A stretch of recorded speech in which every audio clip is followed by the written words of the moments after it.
Bonjour à tous et bienvenue dans cette nouvelle émission de Carrefour du Monde. Aux États-Unis, l'élection pour désigner le nouveau gouverneur de Virginie, qui aura lieu dans 4 semaines, a attiré l'attention au niveau national et pourrait être un premier test important avant les élections de mi-mandat l'année prochaine. La Virginie est devenue un État démocrate au cours de la dernière décennie et cela fait longtemps que les républicains n'ont pas remporté d'élection dans cet État. Pourtant, l'élection à venir semble très serrée entre l'ancien gouverneur démocrate Terry McAuliffe et le républicain Glenn Youngkin. Ce dernier, ancien PDG d'une grande société, est candidat pour la première fois. McAuliffe détient un avantage de 4 points pour l'instant, 48 à 44% d'intention de vote pour Youngkin, avec 9% des électeurs de Virginie indécis ou soutenant quelqu'un d'autre, selon un sondage Fox News réalisé fin septembre. D'après les enquêteurs, cet avantage de 4 points se situe dans la marge d'erreur d'échantillonnage, donc la course reste très ouverte. La perspective de perdre le poste de gouverneur dans un État que l'actuel président Biden a remporté par 10 points aux élections de novembre dernier rend les démocrates très nerveux. Le Comité national démocrate a réalisé un investissement de 5 millions de dollars dans la campagne électorale, plus que pour toute autre campagne dans cet État. L'obligation vaccinale contre le coronavirus, l'accès à l'avortement et même la théorie critique de la race sont devenus des points chauds dans la course électorale. Le sondeur démocrate Chris Anderson a déclaré « En tant qu'élection hors année dans un État parfois violé, le gouverneur de Virginie est souvent considéré comme un indicateur précoce de la direction que prennent les électeurs. » Fin de citation. Au Congrès américain, un groupe bipartite de législateurs présentera une nouvelle législation pour arrêter les personnes qui font la promotion de la corruption internationale en réponse à l'enquête Pandora Papers. Les législateurs ont souligné les résultats qui ont mis en évidence comment des dirigeants mondiaux, des politiciens puissants, des milliardaires et d'autres ont utilisé des comptes offshore pour protéger des actifs d'une valeur totale de milliers de milliards de dollars au cours du dernier quart de siècle. Les documents rendus publics le 4 octobre contiennent près de 12 millions de documents divulgués révélant les comptes offshore de personnalités politiques bien connues, représentant 2,94 téraoctets de données d'informations confidentielles. Les données ont été tirées de 14 sources différentes. Les plus de 330 hommes politiques actuels et anciens identifiés comme bénéficiaires des comptes secrets comprennent le roi de Jordanie Abdallah II, l'ancien Premier ministre britannique Tony Blair, le Premier ministre tchèque Andrej Babis, le président kényan Uhuru Kenyatta, le président équatorien Guillermo Lasso, les associés du Premier ministre pakistanais Imran Khan et du président russe Vladimir Poutine. Le représentant du Tennessee Steve Cohen a déclaré « Les Pandora Papers révèlent à quel point la corruption sape la démocratie. Partout dans le monde, des pays sont pillés. » Si le projet de loi est adopté, le département du Trésor aurait jusqu'au 31 décembre 2023 pour s'assurer qu'il a imposé des exigences plus strictes. Cependant, il est susceptible de faire face à l'opposition des multiples industries et des soi-disant élites qui l'affectent. Toujours aux États-Unis, le ministère de la Justice a créé il y a 15 ans une section appelée Division de la sécurité nationale qui se concentrait sur la conduite d'opérations de contre-terrorisme et de contre-espionnage. Cependant, lorsque Joe Biden est devenu président en janvier, la mission de cette section a changé. Sous la direction du nouveau procureur général Merrick Garland, un nouveau mandat national pour la division de la sécurité nationale a été annoncé. Selon Garland, la division mènera désormais des enquêtes sur le harcèlement, l'intimidation et les menaces de violence contre les membres des conseils scolaires, les enseignants et les travailleurs des écoles publiques des États-Unis. Oui, vous avez bien entendu. L'administration Biden a trouvé une nouvelle menace, pire qu'Al-Qaïda, que l'État islamique ou le Parti communiste chinois. Les parents d'élèves qui s'opposent à la théorie critique de la race. Ils constituent désormais une menace pour la sécurité nationale. Le gouvernement fédéral américain a désigné les parents mécontents de l'éducation que reçoivent leurs enfants comme des terroristes nationaux. Alors pour quelles raisons ont-ils agi ? La réponse tient en 2 mots, idéologie et profit. Idéologie pour promouvoir sans obstacle la théorie critique de la race. Et profit parce que certaines sociétés gagnent des millions de dollars pour promouvoir cette théorie dans de nombreux États. Il existe justement des preuves que l'ordonnance de Garland est basée sur un conflit d'intérêts manifeste. D'après des documents rendus publics, l'entreprise de son gendre, Panorama Éducation a des contrats avec des districts scolaires à travers le pays. Asra Nomani de Parents Defending Education a déclaré que dans un cas, la société avait signé un contrat de 1,8 million de dollars avec les écoles publiques du comté de Fairfax en Virginie, où Panorama collecterait des informations sur les élèves par le biais d'enquêtes, notamment s'ils se sentaient fluides de genre. Il existe également un financement pour le développement professionnel de l'équité, un terme souvent utilisé par les théoriciens critiques de la race. Donc en réalité, le procureur général demande au FBI d'enquêter sur les parents qui pourraient constituer une menace financière pour les affaires de son gendre, Sean Tanner.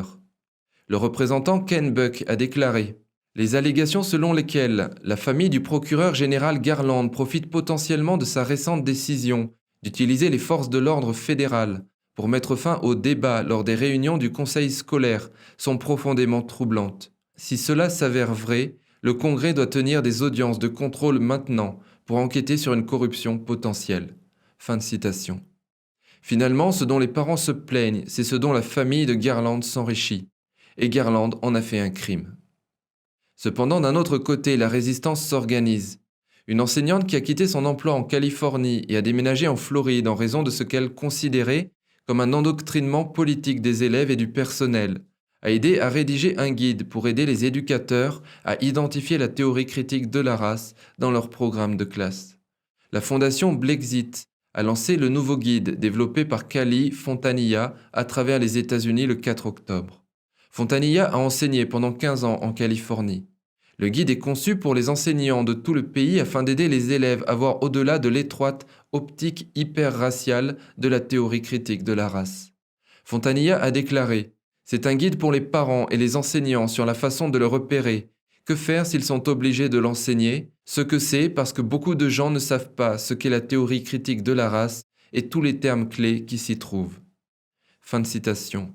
Il montre aux enseignants comment instruire les élèves et les aider à réfléchir de manière critique, plutôt que de simplement leur faire un lavage de cerveau pour qu'ils acceptent des récits selon lesquels l'Amérique est super raciste et que chaque institution les opprime ou profite à leurs oppresseurs, a déclaré Fontanilla. Des termes tels que privilège, intersectionnalité, hégémonie, idéologie dominante et décolonisation, ainsi que diversité, équité et inclusion, et les 4 états de l'oppression, idéologique, institutionnelle, interpersonnelle et interne, sont juste, selon elle, rebaptisés théorie critique de la race. Pour Pierre Wilson, le directeur de la fondation Blexit, la théorie critique de la race est une opposition politique marxiste qui est maintenant poussée dans nos écoles. Je suis noir et je ne me sens pas opprimé. Je ne pense pas qu'il y ait un racisme systémique dans notre pays. Nous voulons être célébrés parce que nous travaillons dur. Nous voulons être célébrés parce que nous avons tout donné, pas parce que nous avons reçu une aumône ou parce que nous avons été traités comme des victimes.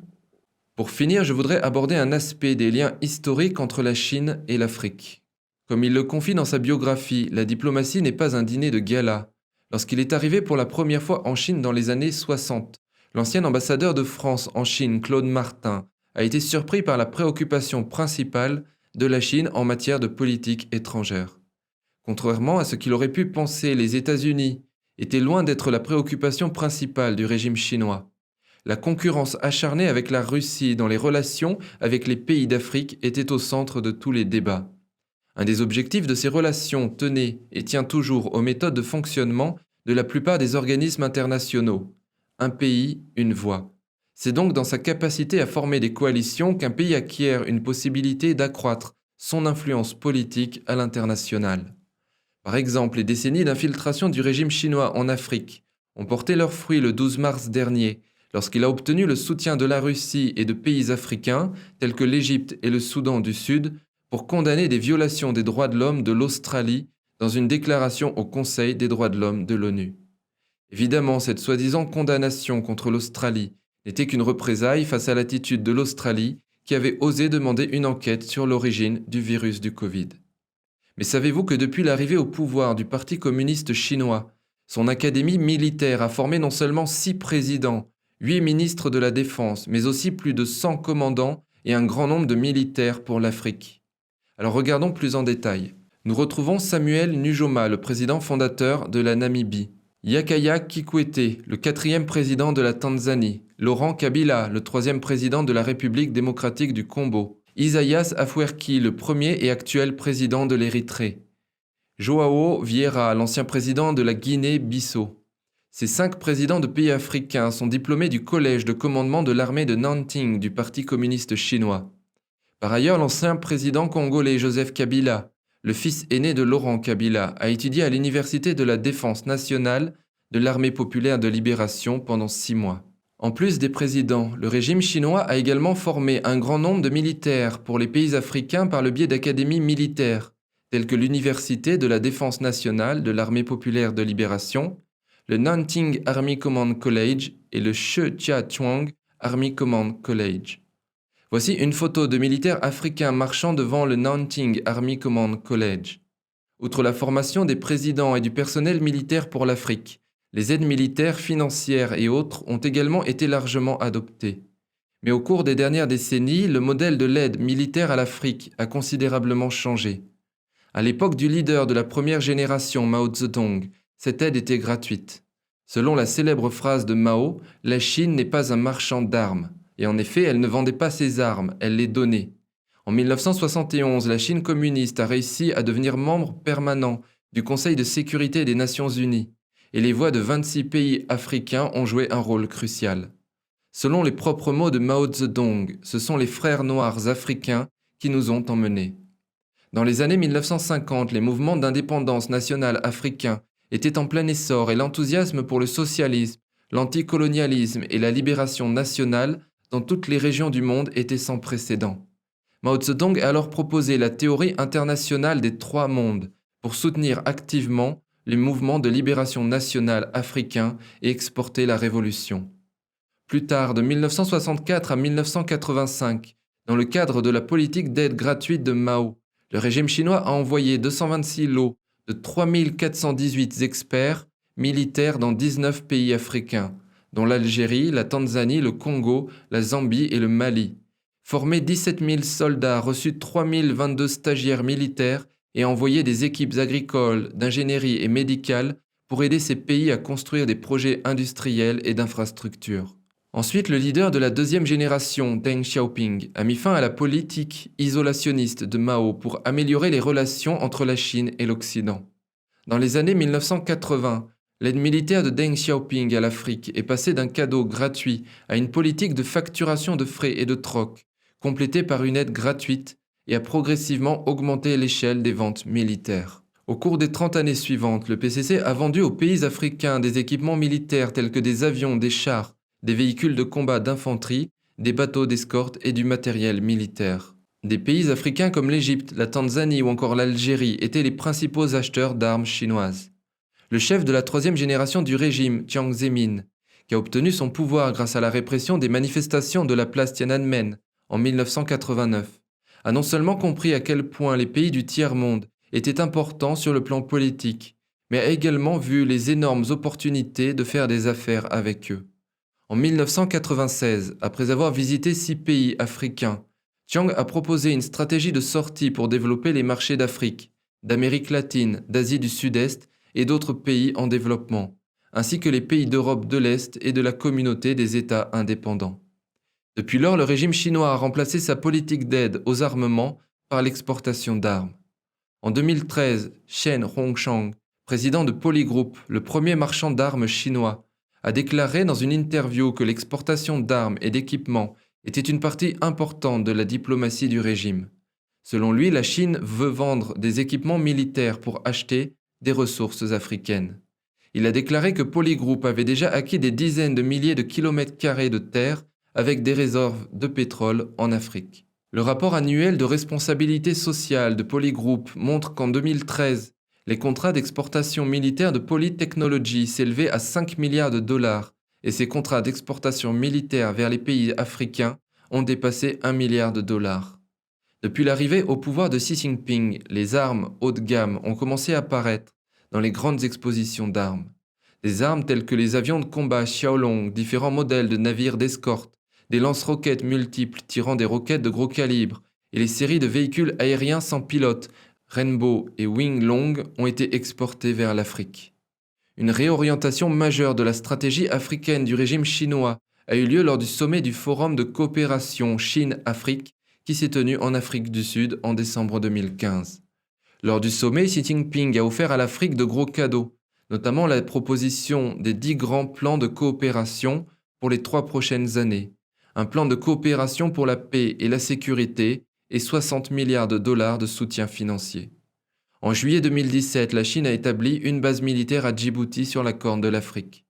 La base peut accueillir jusqu'à 10 000 soldats, y compris des installations de stockage d'armes, des installations de maintenance de bateaux et d'hélicoptères, ainsi que 5 postes d'amarrage commerciaux et un quai militaire. Djibouti est la principale artère du commerce maritime entre l'Europe, le Moyen-Orient et l'Asie du Sud, et le point de départ d'opérations militaires sur le continent africain.